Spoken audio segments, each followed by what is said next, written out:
Hello everyone, आज का topic हमारा रहने वाला है प्रेजेंट कॉन्टिन्यूस टेंस। टेंस की सीरीज चल रही है जिसमें आज का टॉपिक प्रेजेंट कॉन्टिन्यूस है।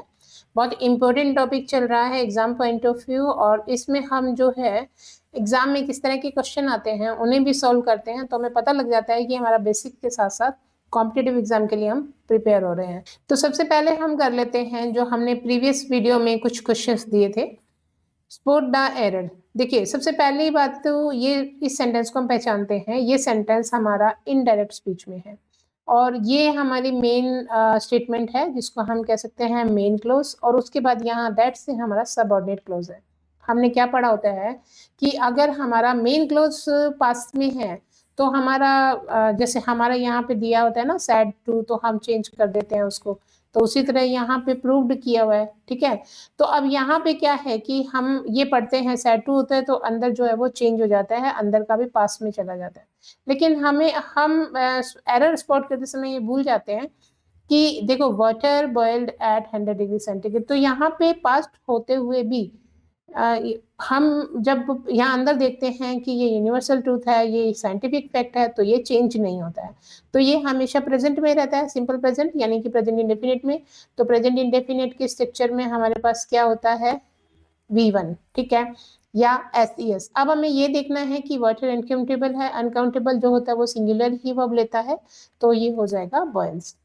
नेक्स्ट देखो, the coach told the players that, the same यहाँ पे भी वही है कि सेड टू को टोल्ड में चेंज किया गया है, और प्लेयर्स दैट ये अब अपना सब ऑर्डिनेट क्लॉज आ गया। V2 है तो यहाँ मतलब पास्ट है तो यहाँ पे पास्ट होना चाहिए, ये सोच के हम इसे नो एरर कर देते हैं। बट देखिए कि practice makes a man perfect होता है, ये एक सेइंग है, तो यहाँ पे आना चाहिए था मेक्स। सेम प्रैक्टिस के अकॉर्डिंग आपको यहाँ पे मेक्स लगाना है, यानी कि सिंगुलर वर्ब लगानी है। नेक्स्ट क्वेश्चन है he is always dash is temper. तो देखो इज गिवन है तो इसके साथ आप कॉन्टिन्यूस फॉर्म फिल करेंगे तो ये आ गया, लेकिन अब आप ये भी सोचेंगे कि ये तो हमने ये फिल कर दिया कि इज दिया हुआ था, लेकिन कुछ बच्चों का ये क्वेश्चन रहता है कि ऑलवेज के साथ तो हम क्या करते हैं, प्रेजेंट इंडेफिनिट टेंस यूज करते हैं क्योंकि वो तो हैबिट्स को बताता है। ठीक है, बताता है, बट क्या होता है, ये भी उसकी एक हैबिट है कि वो हमेशा अपना टेम्पर लूज कर देता है ना। लेकिन ये इरिटेटिंग उसकी एक हैबिट ऐसी है जो इरिटेट करती है लोगों को, अनप्लेजेंट एक्टिविटी रहती है ये, तो ऐसे में हम प्रेजेंट कॉन्टिन्यूस टेंस का यूज करते हैं। ठीक है, तो ये तो थे प्रीवियस क्वेश्चन जो मैंने उस वीडियो में दिए थे। नेक्स्ट है प्रेजेंट कॉन्टिन्यूस टेंस को हम प्रोग्रेसिव यानी कि द प्रोग्रेसिव टेंस भी बोलते हैं। ठीक है, प्रेजेंट प्रोग्रेसिव टेंस भी बोलते हैं। ठीक है, क्योंकि कॉन्टिन्यू है तो प्रोग्रेस होती है, ऐसे याद कर सकते हैं आप। तो प्रेजेंट प्रोग्रेसिव टेंस, ये टेंस यूज कब करते हैं, देखो अभी मैं टेंस पढ़ा रही हूँ, इन दिनों में हमारे टेंस चल रहे हैं, दोनों ही प्रेजेंट कॉन्टिन्यूस है। एक तो काम अभी हो रहा है जब मैं eight the time of speaking आपको बता रही हूँ ना, मतलब मैं बता रही हूँ उस समय ये काम चल रहा है। दूसरा ये होता है कि इन दिनों में ये काम चल रहा है। ठीक है, जरूरी नहीं है कि इस समय चल रहा है, बट जैसे इस मंथ में ये कर रही हूँ, टेम्परेरी बेस पे जो काम हम कर रहे हैं। ठीक है, तो it refers to an action that is going on at the time of speaking और अराउंड द प्रेजेंट मोमेंट, यानी कि प्रेजेंट के आसपास अगर कोई काम हो रहा है तो उसके लिए भी, जैसे कि अभी आप कोई एग्जाम की तैयारी कर रहे हैं, ठीक है, तो अभी आप पढ़ रहे हैं, ऐसा तो नहीं है कोई आपसे पूछ रहा है उस समय तो आप सिर्फ उससे बात कर रहे हैं, लेकिन आप बताएंगे कि मैं अभी इस एग्जाम की तैयारी कर रहा हूँ, है ना, प्रेजेंट कॉन्टिन्यूस में बताएंगे। तो इस तरह से प्रेजेंट कॉन्टिन्यूस टेंस का यूज किया जाता है। आप इसके एग्जाम्पल देख लीजिए, the children are enjoying the movie, मतलब बच्चे मूवी देख रहे हैं और वो उसे एंजॉय कर रहे हैं, तो मतलब एट प्रेजेंट वो क्या कर रहे हैं उसके बारे में बात है। टाइमलाइन से इसे समझते हैं कि पास्ट प्रेजेंट और फ्यूचर, पास्ट में यहाँ पे काम स्टार्ट हुआ, एक्शन स्टार्ट हुआ, और यहाँ पे ऑनगोइंग प्रोसेस पे है। ठीक है, कैसे, देखिए बच्चे जो हैं वो खेल रहे हैं, बच्चे जो है वो एंजॉय कर रहे हैं, एक्शन स्टार्ट हुआ पास्ट में। अब आप सोचोगे पास्ट में स्टार्ट हुआ, फिर हम प्रेजेंट में कैसे लिख रहे हैं, मैं टेंस पढ़ा रही हूँ, टेंस पढ़ाते हुए मुझे कम से कम 5 से 7 मिनट तो हो ही गए होंगे, तो जो 5 से 7 मिनट है ना वो पास्ट हो गए, अभी वो प्रेजेंट नहीं है। जैसे ही हम एक स्टेप 1 मिनट 1 सेकेंड आगे जाते हैं तो वो हमारा पास्ट में चला जाता है, बट वो अराउंड द प्रेजेंट है। ठीक है, तो वो हमारा काम चल रहा है, अभी भी चल रहा है। ठीक है, तो इसलिए हमने वो प्रेजेंट में लिखा। सबसे पहले हमें इसकी स्ट्रक्चर देखनी होगी। देखो स्ट्रक्चर से रिलेटेड जो है ना बहुत क्वेश्चन आते हैं, हमें समझने में ही दिक्कत हो जाती है कि ये स्ट्रक्चर से रिलेटेड था, बहुत आसान था। ठीक है, तो इसको पहले अच्छे से समझ लेते हैं। Subject is am are plus V1 ING। ठीक है, इज एम आर, इज जो है वो सिंगुलर के साथ रहता है, एम आई के साथ आता है और ये प्लूरल के साथ रहता है। I am working on project, इस सेंटेंस को अच्छे से समझ लीजिए। I am working on project का मतलब क्या हुआ कि मैं एक प्रोजेक्ट पर काम कर रही हूँ। ठीक है, टेम्परेरी बेस पे है, मैं एक प्रोजेक्ट पे काम कर रही हूँ। तो स्ट्रक्चर आपकी होगी is am are plus V1 ING। Negative बनाना है, हेल्पिंग वर्ब हमारे पास गिवन है और इसी हेल्पिंग वर्ब के बाद नॉट लगा दीजिए। वर्ब में कोई चेंज नहीं आएगा। सिंपल प्रेजेंट में आ रहा था लेकिन यहाँ चेंज नहीं आएगा। शी इज नॉट रनिंग, हमने यहाँ पे शी के बाद शी के साथ इज लगाया है, आई के साथ एम लगाया है, साथ साथ देखते जाइएगा। She is not running simple है। इंटेरोगेटिव, इंटेरोगेटिव दो तरह के होते हैं, एक होते हैं यस नो टाइप, जिसमें हमें क्या होता है कि अगर मैं कहूँ कि क्या Sonal is Sonal doing her work, क्या सोनल अपना काम कर रही है, तो ऐसे किसी भी सेंटेंस को बनाने के लिए यस नो टाइप का किसी भी तरह का टेंस में हो, हम हेल्पिंग वर्ब को बाहर ले आते हैं। ठीक है, तो ये हमारी हेल्पिंग वर्ब थी, इसे हम बाहर ले आए। हेल्पिंग इन्वर्जन हो जाता है, क्वेश्चन बहुत आते हैं इससे, तो सब्जेक्ट बाद में आ जाता है, फिर V1 ING। वर्ब में कोई डिफरेंस नहीं है, लास्ट में जो है वो क्वेश्चन मार्क लग जाता है। अब नेक्स्ट इंटरोगेटिव रहते हैं WH वाले। ठीक है, WH में भी क्या रहता है, मान लीजिए मैंने यहीं पे WH वर्ड ऐड कर दिया तो यही सेम बन गई ना। ठीक है, तो ये बन गया why is Sonal doing her work. अब आपको यहाँ पे रीजन बताना होगा, क्यों क्यों कर रही है सोनल अपना काम। ठीक है, तो इज एम आर वहीं की वहीं है, सब्जेक्ट V1 ING और यहाँ पे हो गया WH वर्ड। अब यहाँ पे मैं व्हेन भी कर सकती हूँ, वाई भी कर सकती हूँ, वेयर भी कर सकती हूँ, where is Sonal doing her work. तो यहाँ पे WH वर्ड आप कोई भी लगाकर किसी भी तरह का क्वेश्चन बना सकते हैं। ठीक है, नेक्स्ट देखिए कि इसके अंदर हेल्पिंग वर्ब का क्या रहता है, किसके कौन से सब्जेक्ट के साथ क्या रहती है। सिंपल सी स्लाइड है, आई के साथ am, he she it, third person singular है ये, इनके साथ इज आएगा, सिंगुलर नाउन के साथ इज आएगा। ठीक है, यू वी दे और प्लूरल नाउन के साथ आर आएगा। ठीक है, अब इनके साथ कुछ एडवर्ब्स देख लेते हैं, टाइम एक्सप्रेशन एडवर्ब्स, कि हमें किससे हिंट मिलता है। जैसे कि अभी मैं टेंस पढ़ा रही हूँ, now, right now, this evening, है ना, currently, at present, at this moment, these days, इन दिनों में, today, tonight, this weekend at this time.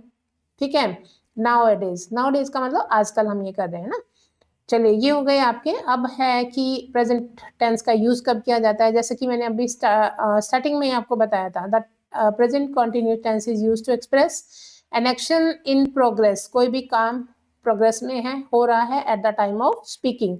जैसा अभी हम कर रहे हैं, हम क्या कर रहे हैं, आप सीख रहे हैं, मैं आपको पढ़ा रही हूँ, हो सकता है आप नोट्स भी बना रहे हो, तो ये प्रेजेंट में जो है वो काम हो रहा है। ठीक है, एक्शन हैपनिंग नाउ। जैसे देखो, the children are playing now, बच्चे अभी खेल रहे हैं।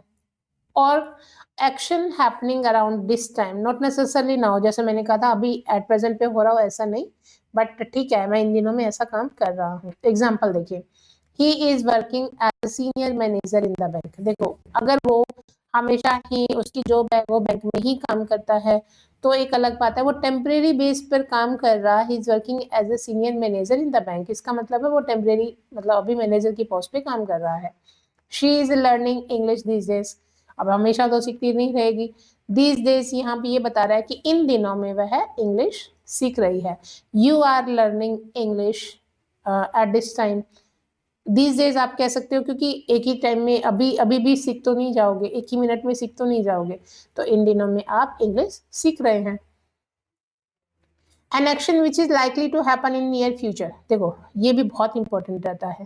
जैसे हम बोलते हैं I am going to there tomorrow, मैं वहां पे कल जा रही हूँ, तो बोला तो आपने कल है लेकिन I am going to use किया, तो इस तरह से भी इस टेंस का यूज किया जाता है, एग्जाम में काफी कॉमन रहता है।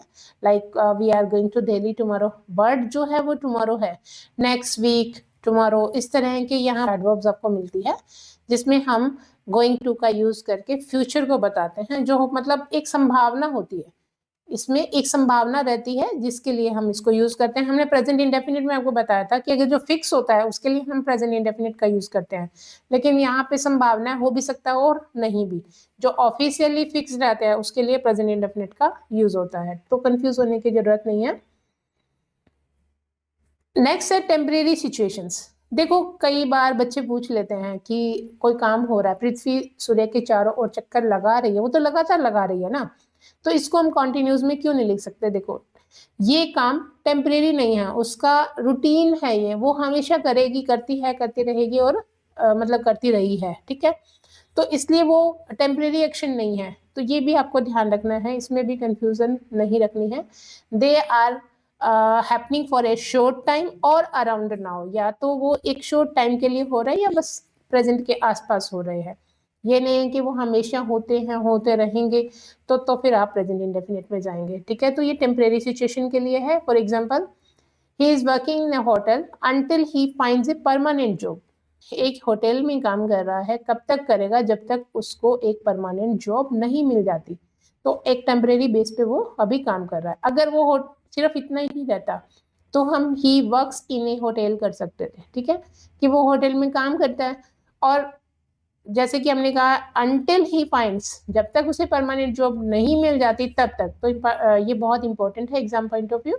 You are being rude today, आज तुम बहुत रूड हो रही हो, मीन्स आज हो रही हो, हमेशा का तुम्हारा ये नेचर नहीं है, परमानेंट नेचर नहीं है, टेम्परेरी सिचुएशन है। नेक्स्ट देखो परमानेंट सिचुएशन। अब डिफरेंस क्या रहता है? He teaches English at A school, वो इंग्लिश पढ़ाता है स्कूल में, ठीक है, तो वो उसका जॉब है और वो हमेशा इंग्लिश पढ़ाता है, permanent. They on a big house in Delhi, उनका जो है दिल्ली में बड़ा घर है, तो उसका मतलब क्या हुआ कि वो एक परमानेंट सिचुएशन है। नेक्स्ट है अनडिजायरेबल हैबिट। जैसा कि हमने एक क्वेश्चन किया था, he is always losing his temper, है ना, तो उसमें क्या है, कोई एक्शन रिपीट होता है, ऑलवेज के साथ हमने यूज किया था, एनॉयंस दिखाता है, इरिटेशन दिखाता है विद ऑलवेज, कॉन्स्टेंटली, ये वर्ड आपको वहाँ ऑलवेज की जगह मिल सकते हैं, कॉन्टिन्यूअली, टू शो इरिटेशन, अनायंस और क्रिटिसिज्म, अनप्लीजेंट एक्टिविटीज हम एक वर्ड में समझ सकते हैं। तो इसके भी कुछ एग्जाम्पल है, जैसे कि किसको अच्छा लगता है कि कोई लाइब्रेरी में बात करे? लाइब्रेरी में तो पढ़ने के लिए होता है ना, तो हम क्या बोल रहे हैं, she is always talking in the library, वो हमेशा लाइब्रेरी में बात करती रहती है। My neighbour is constantly playing loud music, मेरे नेबर कॉन्स्टेंटली मतलब लगातार ही तेज म्यूजिक बजाते रहते हैं। अब देखिए किसी को डिस्टर्बेंस होती है तो वो उसे तो एकदम गुस्सा आएगा ना, तो उस तरह की एक्टिविटी के लिए दिया गया है प्ले इज प्लेइंग, ठीक है, हालांकि ये उसकी आदत भी है। नेक्स्ट है चेंजिंग और डेवलपिंग सिचुएशंस, वो कौन सी होती है? He is putting on weight these days, means कि उसका वेट बढ़ रहा है इन दिनों में, मतलब कन्वर्ट हो रहा है, चेंज हो रहा है, ठीक है, एक सिचुएशन से दूसरी सिचुएशन में जा रहा है। Water is slowly turning into ice, पानी जो है बदल रहा है, पानी की अवस्था चेंज हो रही है, किसमें हो रही है? आइस में चेंज हो रही है। The weather is getting colder, है ना, डे बाई डे जो है जो मौसम है वो ठंडा ही होता जा रहा है। The climate is becoming hotter every year, climate क्योंकि जैसे भी ग्लोबल वार्मिंग की वजह से क्लाइमेट जो है वो गर्म होता जा रहा है, हर साल गर्म होता जा रहा है, ठीक है, तो ये चेंजिंग सिचुएशन के बारे में बात हो रही है। नेक्स्ट हमें बहुत इंपॉर्टेंट देखना है, इसके बारे में ना बच्चे जल्दी जल्दी में पढ़ लेते हैं कि ये जो वर्ब्स हैं कॉन्टिन्यूस टेंस में यूज नहीं होती है, जिसे हम नॉन प्रोग्रेसिव वर्ब भी बोलते हैं, जिन्हें, क्योंकि प्रोग्रेसिव सेंटेंस होता है ना ये, तो इसके लिए स्टेटिव वर्ब्स होती हैं, ये कुछ कॉमन स्टेटिव वर्ब्स, लेकिन इसको एक और भी ध्यान में रखना है कि ये वर्ब्स जो हैं वो कॉन्टिन्यूस में यूज नहीं हो सकती, ठीक है, आपने इतना ही पढ़ा और छोड़ दिया, लेकिन किन स्थिति में ये हो भी सकती है इसके बारे में भी आज हम पढ़ेंगे। देखो कुछ वर्ब्स हैं जो वर्ब ऑफ परसेप्शन रहती हैं, यानी वर्ब ऑफ सेंसेस जिसे हम कह सकते हैं, जैसे देखना, सुनना, स्मेल करना, टेस्ट करना, नोटिस करना, रिकॉग्नाइज करना, ये क्या है? ये स्टेट है, ये स्टेटिव वर्ब, इसीलिए इसे बोलते हैं। एक होती है एक्शन वर्ब, एक होती है स्टेटिव। तो जब ये एक्शन में होती है तब ही हम इसे किस में यूज कर सकते हैं? कॉन्टिन्यूस में। अगर स्टेट है तो हम इसे कॉन्टिन्यूस में यूज नहीं कर सकते हैं, ठीक है। तो इनमें हम नॉन प्रोग्रेसिव, इनका मीनिंग क्या रहता है, जैसे मैंने अब बताया कि इनका मीनिंग रहता है कि कोई क्वालिटी बता देना या फिर स्टेट बता देना। For example, this soup taste good, ये सूप का जो टेस्ट है ना, इसका जो फ्लेवर है वो क्या है? टेस्ट में अच्छा है, स्वाद अच्छा है। टेस्ट का मतलब स्वाद, ठीक है। यहाँ पे स्वाद से मतलब है द रोज स्मेल्स वंडरफुल, यानी कि रोज की जो स्मेल है वो वंडरफुल है। हैज अ स्मेल मतलब वो पोजेस करती है क्या, एक वंडरफुल स्मेल। तो इसे हम प्रेजेंट कंटिन्यूस में यूज नहीं कर सकते हैं। I hear a noise outside. Next देखिए कि वर्ब ऑफ इमोशंस, जैसे कोई फीलिंग्स या स्टेट ऑफ माइंड रहती है, उन वर्ब्स को भी हम उसमें यूज नहीं कर सकते प्रेजेंट कंटिन्यूस में, जैसे कि वांट, डिजायर, ठीक है। लव, आई एम वांटिंग नहीं होता, I want some water, I am wanting नहीं होता है ना। Desire, love, hate, I am loving नहीं होता, आई एम हेटिंग नहीं होता। लाइकिंग नहीं होता, मतलब या तो लाइक करते हैं या तो लाइक नहीं करते हैं। आप क्या करते हैं, आप लाइक और डिसलाइक ये दो प्रेस करते हैं ना बटन। तो अगर आपको वीडियो पसंद आ रही है तो लाइक कर दीजिएगा। विश करना, रिस्पेक्ट करना, आई एम रेस्पेक्टिंग वर्ड आपने नहीं पढ़ा होगा कहीं भी, है ना। तो ये कुछ ऐसे वर्ड्स हैं जो कि ये फीलिंग्स और स्टेट ऑफ माइंड रहते हैं, और इनको हम इमोशंस की वर्ब्स कहते हैं।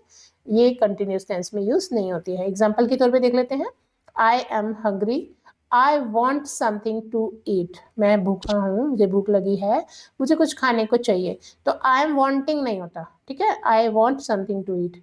आई hate you, I love you, तो I am hating you, I am loving you नहीं होता है। नेक्स्ट थिंकिंग, यानी कि जितनी भी वर्ब्स जो माइंड मेंटल प्रोसेस से होके गुजरती है, या हम कह सकते हैं कि मेंटल प्रोसेस दिखाती है हमारा। जैसे थिंक करना माइंड का प्रोसेस रहता है, फील करना, नो जानना, आई एम नोइंग नहीं होता। ये तो बहुत एग्जामिनर का फेवरेट ही रहता है, नो से रिलेटेड वर्ड दे देते हैं। रियलाइज, अंडरस्टैंड, पॉज, बिलीव, विश्वास करना, आई बिलीव इन गॉड, है ना, मैं तो भगवान पे भरोसा करते हैं। फॉरगेट, रिमेम्बर, एक्सपेक्ट करना, है ना। और जैसे कि आई एम बिलीविंग नहीं होता, आई एम सपोजिंग नहीं होता। तो इस तरह के वर्ड्स में अगर होता है तो कैसे होता है वो भी अपने देखेंगे नेक्स्ट में। एग्जाम्पल देखिए, शी बिलीव्स इन गॉड, वह भगवान में विश्वास रखती है। I think you like sport, मुझे लगता है कि तुम्हें स्पोर्ट्स पसंद है ना, खेल तुम्हें पसंद है। वर्ब्स ऑफ शोइंग पोजेशन, ये सबको पता है। जैसे हैव वर्ड है, ये पोजेशन को शो करता है, ठीक है। हैव से रिलेटेड क्वेश्चन भी आते हैं। बिलोंगिंग्स, यानी कि हैव का मतलब होता है किसी चीज को ऑन करना, ये सेम ही मीनिंग है। बिलोंग टू, मुझसे संबंधित होना कोई चीज, या पोजेस करना, सेम वर्ड है। जैसे कि I have a pen, simple भाषा में हम इसे समझ लेते हैं। तो एग्जाम्पल के तौर पे समझिए, he possesses a vast area of land, मतलब उसके पास एक बड़ा सारा जमीन है, मतलब बड़ी सारी जमीन है, एरिया है। This house belongs to me, यह घर मेरा है, मुझसे बिलोंग करता मीन्स मेरा है, ठीक है। कुछ वर्ब्स है लाइक सीम, अपीयर, कंटेन, कंसिस्ट, कीप और मेजर। जैसे सीम का मतलब क्या होता है, प्रतीत होना, अपीयर प्रकट होना, कंटेन जैसे किसी बुक के अंदर कितने पेज है, तो हम यूँ कह सकते हैं ना, बुक कंटेन्स, तो कंटेन्स होता है, कंटेनिंग नहीं होता। कंसिस्ट, कीप और मेजर। एग्जाम्पल देख लेते हैं, this box contains old books, इस बॉक्स में क्या है, पुरानी किताबें हैं, यानी उसमें होना, बुक्स बॉक्स के अंदर बुक्स का होना। His speech contains many good ideas, उसकी स्पीच में बहुत से अच्छे आइडियाज हैं, ठीक है। तो निहित होना हम जिसमें हिंदी में कह सकते हैं आइडियाज निहित होना। अब देखो हम जो वर्ब्स हमने देखी थी, जैसे अभी टेस्ट को ले लीजिए, टेस्ट में क्या है, to have a particular flavour, जो कि स्टेट है एक। तो एग्जाम्पल है, दिस सूप टेस्ट गुड, ये सूप का टेस्ट जो है वो अच्छा है, ये हमने पढ़ा।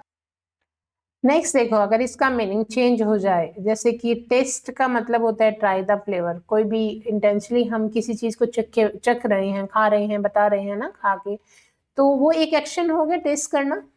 तो example, the chef is testing the soup, एक तो था कि सूप अच्छा है, उसका स्वाद अच्छा है, जिसमें कि कोई एक्शन नहीं हो रहा है, बट एक सूप को टेस्ट करना, तो उसको चखना, तो वो क्या है, वो एक एक्शन हो गया है, और एक्शन में हम क्या है, इज टेस्टिंग कर सकते हैं।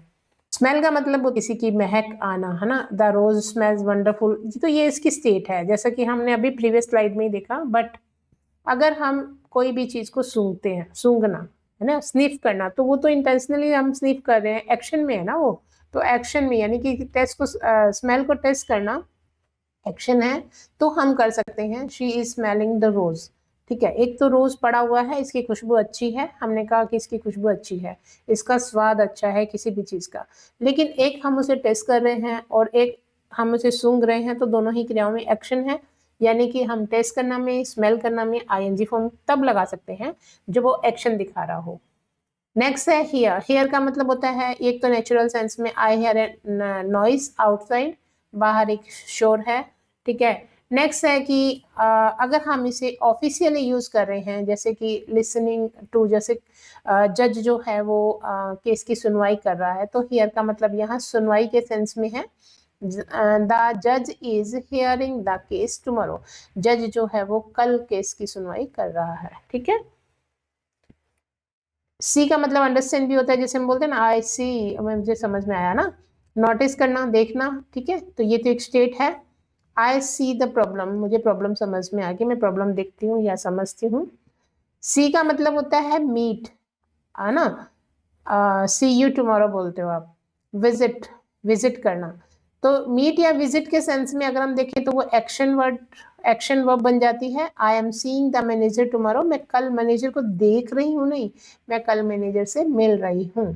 ठीक है, या मैं कल मैनेजर से मिल रहा हूँ, आई के लिए तो आप कैसे भी यूज कर सकते हैं ना।